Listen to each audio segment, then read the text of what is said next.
नमस्कार दोस्तों, स्वागत है आपका हमारे YouTube चैनल पर। आज हम आपके लिए लाए हैं गौतम बुद्ध की कहानी अच्छाई का फायदा। आज की इस कहानी से आपको प्रेरणा मिलेगी। भगवान बुद्ध के जीवन की ऐसी कई घटनाएं हैं जो हमें जीवन में सही मार्ग दिखाती है। आज भी हम उनके जीवन की एक घटना को कहानी के माध्यम से आप तक लेकर आए हैं। आप इस कहानी को पूरा सुने और ज्ञान प्राप्त करें।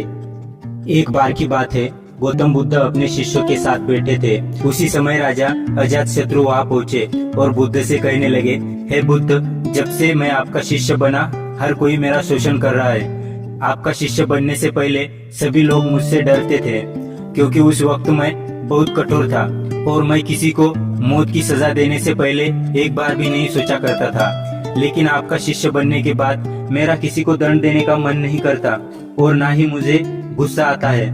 मैं शांत हो गया हूँ और सभी को दया भावना से देखता हूँ। लेकिन कुछ लोग मेरे इस बदलाव का अनुचित लाभ उठा रहे हैं और इसमें मेरे राज्य के लोगों को भी एक तरफ के खतरे में डाल दिया है। कृपया आप मुझे बताएं कि मुझे अब क्या करना चाहिए। राजा अजातशत्रु की यह बात सुनकर गौतम बुद्ध उन्हें एक कहानी सुनाते हैं और कहानी कुछ इस प्रकार है। एक बार एक बड़े पेड़ के नीचे एक जहरीला सांप रहता था। पेड़ एक गांव के पास में एक कोने में हुआ करता था। वहाँ अक्सर सुबह शाम लोग बैठते थे और खूब बातें करते थे। लेकिन जब से उस पेड़ के पास उस सांप को देखा गया, तब से लोगों ने वहाँ जाना बंद कर दिया। लेकिन कुछ लोग तो जानबूझकर वहाँ सांप को देखने आया करते थे और उसे छेड़ा करते। अब उस सांप को जब खतरा महसूस हुआ तो उसने खुद के बचाव के लिए लोगों पर हमला करना शुरू किया। वह सांप अब अपने क्षेत्र में लोगों का आना भी बर्दाश्त नहीं करता था, जिससे गांव के कई लोगों की जान जाने लगी। इस तरह पेड़ के आसपास जब भी कोई हलचल होती तो सांप वहां जाता था और हमला कर देता। सांप की दहशत अब पूरे गांव में हो गई। अब लोगों ने बिल्कुल ही उस पेड़ के पास जाना बंद किया। एक दिन एक साधु उस गांव से गुजर रहे थे, तभी उस साधु की नजर उस विशाल से घने वृक्ष पर पड़ी जिसके नीचे वो सांप रहता था। घने पेड़ को देख साधु के मन में विचार आया कि चलो वृक्ष के इस ठंडी छांव के नीचे बैठकर कुछ देर ध्यान लगाया जाए। उसी वक्त गांव के कुछ लोग अपनी गाय लेकर घर की ओर जा रहे थे। तभी उन लोगों की नजर जब उस साधु पर पड़ी जो कि उस पेड़ की तरफ ही जा रहा था। तभी लोगों ने उस साधु को सांप के बारे में सावधान करते हुए कहा कि आप उस पेड़ के पास मत जाना, वहाँ एक जहरीला सांप रहता है जो जरा सी हलचल होने पर हमला कर देता है और अब तक कई लोगों को काट भी चुका है। लोगों की यह बात सुनकर साधु मुस्कुराए और उस पेड़ की तरफ चल पड़े। जगह को थोड़ा साफ करके जैसे ही साधु ध्यान करने के लिए बैठे, तभी सांप हलचल सुनकर साधु के सामने आ पहुंचा और फुंकारने लगता है। फुंकार की आवाज सुन साधु की आंख खुलती है और वह सांप को देखने लगते हैं। वह सांप की आंखों में देखते ही हुए एक मंत्र बोलते हैं और मुंह से फूंक मारते हैं। तभी चमत्कारी रूप से वो सांप साधु से बात करने लगा। अब दोनों एक दूसरे की भाषा को समझ सकते थे। सांप साधु से कहता है, हे मनुष्य, क्या तुम मुझसे नहीं डरते? क्या तुम नहीं जानते यह मेरा क्षेत्र है और यहाँ आने की किसी की हिम्मत नहीं है? साधु ने करुणा से कहा, मित्र, इसमें डरने की क्या बात है? मैं किसी चीज से नहीं डरता, क्योंकि जब मैं जीने में लोभ ही नहीं रखता तो मृत्यु से क्या डर।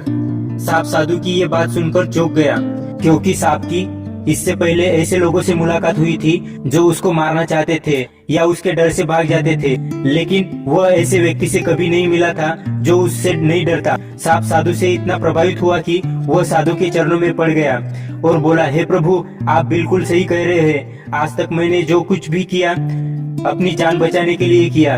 अपने क्रोध के चलते ना जाने कितने निर्दोषों की जान भी ले ली। इसके बाद साधु सांप को बहुत सी बातें समझाकर वहाँ से चला गया। साधु की बात से प्रभावित होकर सांप ने निश्चय किया कि आज से वह किसी को भी नहीं काटेगा। वह अपने क्रोधी स्वभाव को त्याग देगा, दूसरों को काटना बंद कर देता है। लेकिन इसका नतीजा उल्टा निकलता है। जब लोगों ने देखा कि सांप ने लोगों को काटना बंद कर दिया है तो लोग उसका फायदा उठाने लगे। जो उससे दूर भागते थे वो उसके पास आने लगे और सांप को परेशान करने लगे। बच्चे उस पर पत्थर फेंक मारने लगे, जिससे सांप आए दिन हमेशा परेशान और घायल रहता था। वो बहुत दुखी था, क्योंकि वो अपने जीवन का सबसे कठिन समय बिता रहा था। एक बार वह साधु फिर से उस गांव में आए। वह उसी पेड़ के नीचे बैठ गए। तभी साधु की नजर उस सांप पर पड़ी तो साधु ने उस सांप से पूछा कि मित्र, तुम्हारी ये हालत कैसी हो गई? तुम इतने घायल और इतनी दयनीय स्थिति में कैसे आ गए? सांप ने कहा, जब से आपने मुझे अपने हिंसक स्वभाव को छोड़ने के लिए कहा, तब से मैंने निश्चय किया कि अब मैं किसी पर हमला नहीं करूंगा। मैंने क्रोध करना छोड़ दिया और शांति को अपना लिया, जिसका नतीजा यह है कि लोग मुझे परेशान करने लगे, दुर्व्यवहार करने लगे। कोई पत्थर से मारता है तो कोई डंडे से पीटता है। सांप की बात सुनकर साधु ने कहा, मित्र, मैंने तुमसे कहा था कि बेवजह दूसरों को मत काटो, लेकिन मैंने तुम्हें तुम्हारी आत्मरक्षा के लिए हमला करने से नहीं रोका था। कहानी सुनने के बाद बुद्ध ने राजा से कहा, हे राजन, तुमने भी मेरी बात गलत तरीके से अपनाया। मैंने आपसे अपने कर्तव्य को छोड़ने के लिए नहीं कहा था, किंतु आप अपने कर्तव्य से भी विमुख हो गए। आप एक राजा है, अंततः पूर्ण रूप से साधु की तरह व्यवहार करना आपको खतरे में डाल सकता है। तुम्हें सिर्फ अंदर से ही साधु की तरह रहना था और बाहर से राजा की तरह, ताकि जरूरत पड़ने पर खुद की प्रजा की और राज्य की रक्षा कर सको। दोस्तों, बिल्कुल ऐसे ही जंगल में होता है। जो सबसे सीधा पेड़ होता है उसको सबसे पहले काटा जाता है, और यही कानून दुनिया के लोगों पर भी लागू होता है। अच्छे भोले लोगों का खूब फायदा उठाया जाता है। अच्छे लोगों को जिंदगी में अनेकों दुखों का सामना करना पड़ता है, इसलिए कभी किसी को अपना फायदा मत उठाने दो। लोगों को उनकी मर्यादा में रहने के लिए खुद को परिस्थिति के अनुसार बदलना सीख जाइए, अन्यथा आपका हाल भी उस राजा वो सांप की तरह हो जाएगा। तो दोस्तों, उम्मीद करता हूँ कि आज के वीडियो से आपको कुछ नया सीखने को मिला होगा। आज की कहानी अगर आपको पसंद आई है तो वीडियो को लाइक और चैनल को सब्सक्राइब करें। धन्यवाद।